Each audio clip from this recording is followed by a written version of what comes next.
Eto na, mga Filipino senior citizens, nasa 8.4 million na po ang nakarehistro. Kasama na, tiyak ang benepisyo makukuha. Pag-uusapan natin dito sa video. Hold up.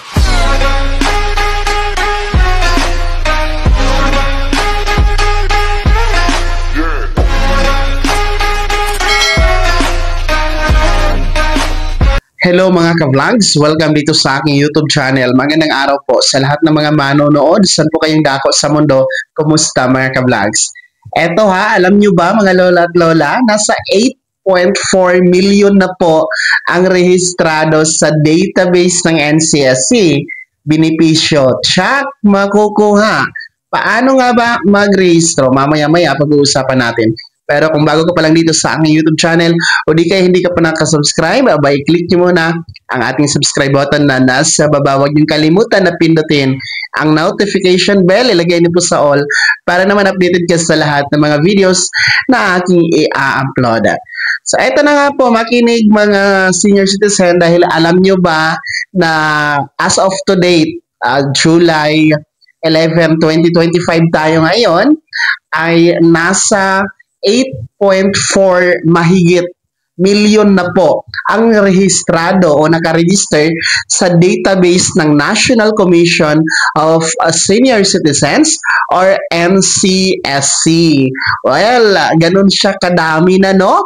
And naalala ko lang kasi tuloy, dati nung nagsimula akong gumawa ng video at nagturo sa inyo paano mag-rehistro dito sa database ng NCSC, nasa mahigit 1 million pa po. I think last year pa po yun, no? And ngayon, nasa 8.4 million na po ang rehistrado dyan sa database ng NCSC.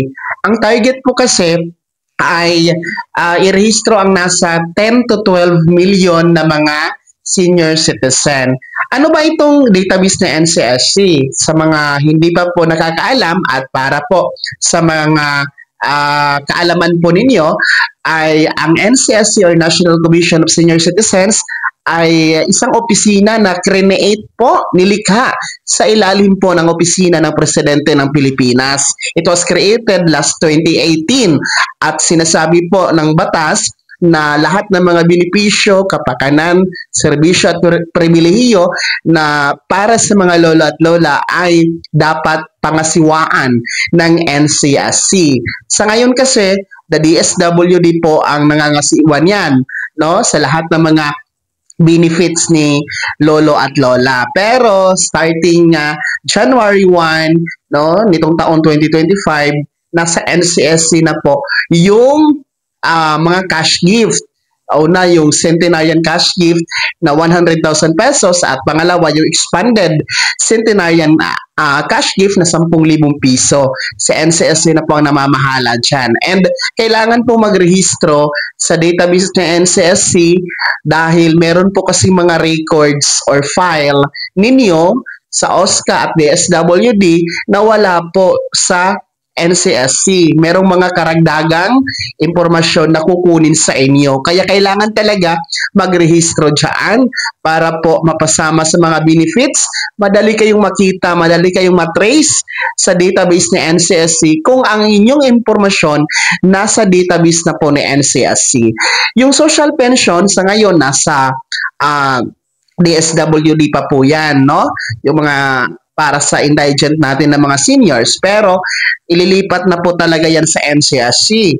At kung magiging batas po ang Universal Social Pension, sa NCSC na po yan, no? And iba pang mga kapakanan at benepisyo para sa inyo. Talagang ang NCSC na po ang mga ngasiwa at mamamahala dyan. Lahat ng pondo, mga cash gift, mga cash benefits, NCSC po ang mamamahala dyan, no? Mga lolo at lola. So, sa mga hindi pa po nakarehistro, no, i-click nyo lamang po or punta kayo sa iyong cellphone. Online ito ha, na registration. I-type nyo lamang po ang www.ncsc.gov.ph, no, sa Google. Yan po ang website ng NCSC. At saka i-click nyo po ang register now kung hindi pa kayo rehistrado.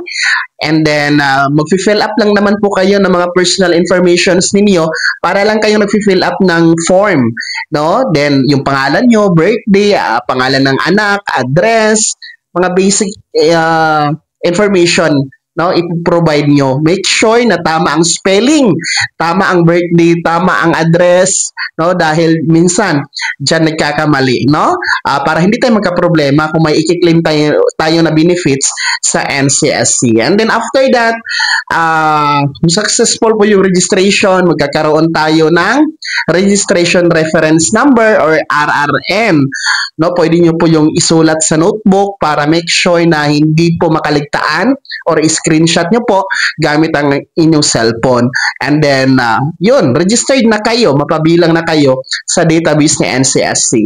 Para po sa mga rehistrado na hindi na alam kung ano yung reference number nila. May nagtanong kasi sa akin, no, all the way from Quezon, na hindi na alam yung registration reference number or RRN. Well, okay lang po. Wala pong problema, no? Dahil as long as successful po yung registration ninyo, check po ang inyong pangalan nasa database na po ng NCSC.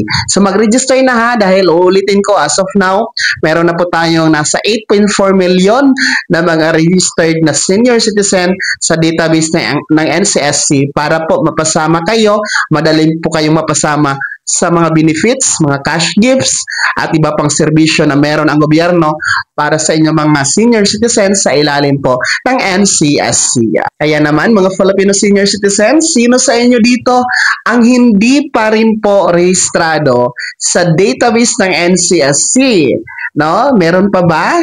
I-komento nyo po sa comment section na nasa baba. Pakilakip ng buong pangalan at kung taga saan kayo. Bago ako magtapos sa video na to, kung gusto nyo pong sumuporta sa aking YouTube channel, maaari nyo pong i-click ang ating super thanks button na nasa baba. Sa mga gusto maging miyembro, pwede po i-click nyo po ating join button. Maraming perks dyan mga ka-vlogs. Be my member now. Sana naging gabay ang video na to. Kahit pa paano na pag-uusapan natin ang mga bagay-bagay na may kinalaman sa ayuda, programa at benepisyo ng mga senior citizen.